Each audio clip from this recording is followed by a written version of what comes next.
Hello everyone. This is going to be a brief presentation for measuring intelligence in infants and young children by Magda Kalmer. So let's begin. We often hear this. He is very intelligent kid. She have a high IQ. He have a low IQ. So what does this mean? Why do we judge kids for having high IQ or low IQ? What is intelligence? The next few minutes, I am going to represent you information about intelligence. What is intelligence? What is the history of intelligence? What are the theories of intelligence? What is the distribution of IQ score? Let's begin with what is intelligence. Intelligence was defined as, and also there are various definitions of intelligence.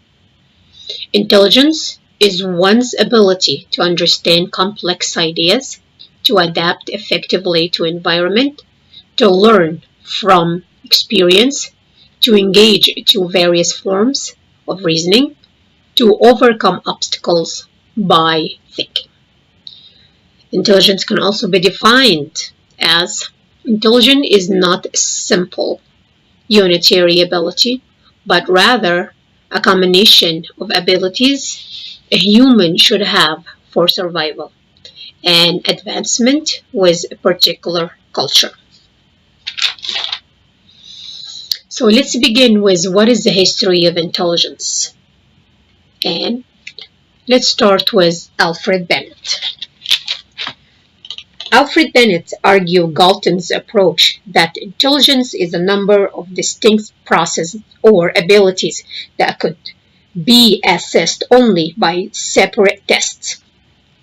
He also called for more complex measurement of intelligence, and he developed the IQ test for children with special needs at school. Louis Terman adapted Bennett's test to numerically measure inherited intelligence, and he reconsidered and altered the Stanford's Bennett IQ test to the genetic studies of genius. Thurston developed the primary mental ability that breaks intelligence into 7 factors, including verbal comprehensions, perceptual speed, number facility, word fluency, spatial visualization, associative memories.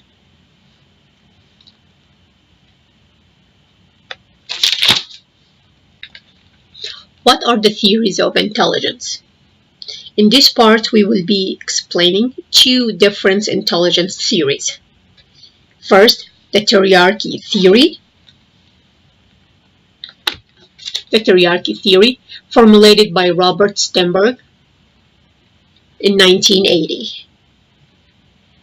The hierarchy theory distinguishes 3 aspects of intelligence, including analytical intelligence, referred to the academic problem solving and computation, creative intelligence, imaginative and innovative problem solving, and practical intelligence, street smart and common sense.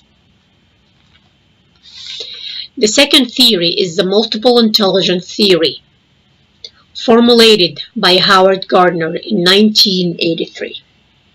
Indicating that human being has 8 intelligence, including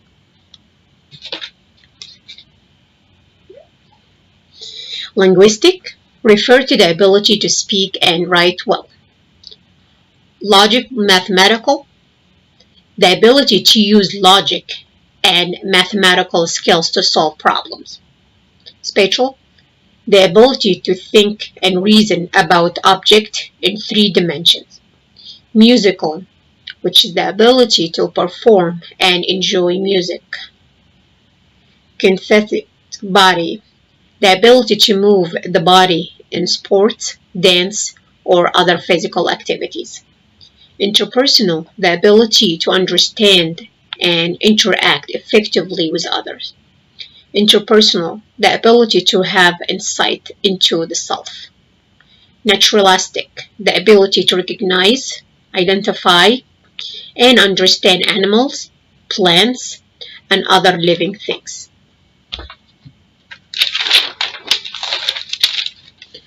What is the distribution of the IQ scores? The IQ bell curve represents the IQ scores on a standardized test, whereas 100 is the defined average for the IQ and achievement test at given age level. And the usual standard deviation is 15 points. The interpretation indicates that roughly 70% of individuals fall between 85 and 150, meaning 130 and above, which is 2%, kids are considered gifted. Between 120 and 129, which is 7%, it's considered superior. 100 to 119, which is 16%, they are in a high average. 90 to 109 was 50%, and they consider average. 80 to 89, which is 16%, it's considered low average. 71 to 79, which is 84%. According to the DSM, they are considered to borderline. 70 and below are considered to mental retardation. What are some assessment instruments used to measure infants and young children's IQ? And what needs to be measured?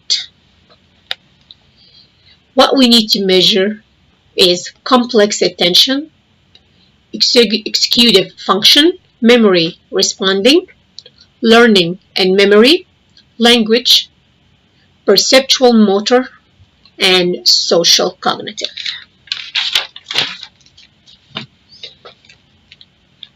Instrument assessment used for infants.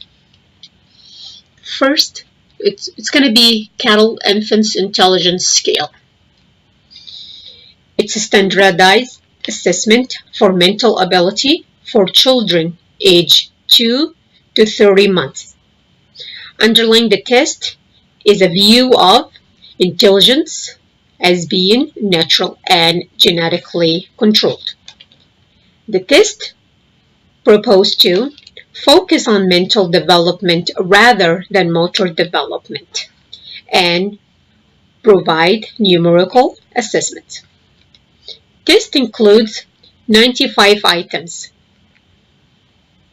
5 questions for each month period from 2 to 12 months, and from 12 to 24 months kids get 5 questions every 3 months, and from age 24 to 30 months they get 5 questions per 3 months. The child's mental age scores obtained by presenting the items necessary to establish basal and ceiling level. The critical evaluation of the Cattle Infants Intelligence Scale, reliability, including reliability and validity. At the age 3 months old, scores showed no statistical reliability or predictive validity. The age of 6 9, 12, 18, and 36 months showed acceptable level of reliability, but no validity. The age of 18 and 24 months showed predictive validity. The Whistler Intelligence Scale for Children. What is the test measure? The test measures child's intellectual function for children who are gifted and children with motor impairment. The Whistler IQ test includes the Whistler's preschool and primary scale of intelligence, which is appropriate for children aged 2 years and 6 months to 7 years and 7 months, and children's aged 6 years and 0 months to 7 years and 7 months. The Whistler Intelligence Scale for children is appropriate for children aged 6 to 16 years old. The test measures children's vocabulary, information, social judgment, language, reasoning, numerical concepts, concentration, and spatial visualization. Each Whistler test has 2 batteries of subtests related to verbal skills to measure general knowledge and performance, scale to measure sequencing and problem solving. The Whistler test yield deviation IQ was a mean of 100 and standard deviation of 50. The critical valuation of the Whistler Intelligence for Children. The test is favorable from psychometric standpoint. The internal consistency, test-retest reliability, and inter-score reliability indicated satisfactory reliability. The test also helped to define children's intelligence with the consideration of the internal and the external factors that test administration. What are the ethical, cultural, and societal issues of the IQ test? It is extremely difficult to develop a test that measures intelligence without introducing cultural bias, even with some attempts to prevent bias, such as eliminate language and design tests with demonstrations and picture, or design culture-free tests, since culture-free tests are impossible to design. There are some factors that influence IQ test, including heredity. Heredity shows an effect in family studies and affects the pattern of intellectual development. There is also environmental factor. Environment affects the IQ scores, showing that children from proper family homes scores higher in IQ test. There is also the ethnicity factors, which shows that Asian Americans have a higher IQ scores over European Americans, Hispanic Americans, and African Americans. Socioeconomics also impact IQ scores. Comparing a group's IQ scores with another similar economic status group can reduce group differences. Also, education, marital status, incomes, poverty, family size, and health status could affect IQ scores. Stereotypes also could have an influence on IQ scores. Knowledge of stereotypes cause an anxiety that affect performance. Also, the style of the test taken should be considered. Thank you everyone for listening, and you have a great day. Magda Kalmer. Goodbye.